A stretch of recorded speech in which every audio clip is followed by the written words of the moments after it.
Tommy Parker for Vicksburg Daily News, and joining me is Stormy Daniels. Welcome to Vicksburg. Thank you. Now, you grew up in South Louisiana, and you've, the last few months, been traveling not only the South, but the country doing paranormal investigations, and you're here to help someone that our audience is very familiar with, David Childers, raise money for his brother's final expenses. That's right. We are here at McNutt House. We're doing a big event tomorrow night, and all proceeds go to help David's family. Wonderful. Now, is this your first trip to Vicksburg? It is not.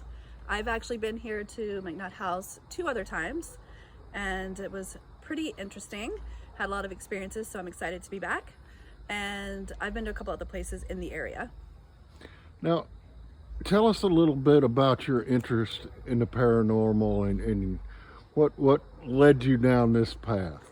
Well, I like to say that the paranormal took an interest in me. I didn't really have much of a choice. It's something that's kind of always followed me a little bit my whole life, but it really took off about 1.5 years ago when I moved into a new house in the Garden District of New Orleans, and the house was extremely haunted.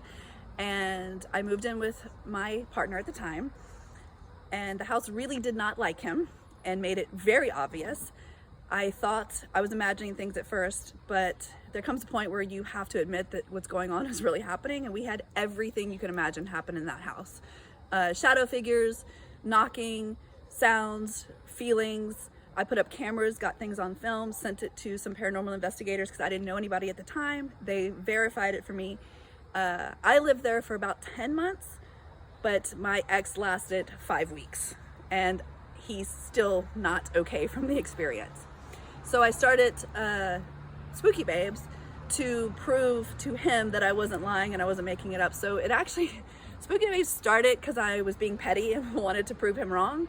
And I had only the intention of going to a few places, but things have gotten pretty intense, and they just get more intense with each investigation.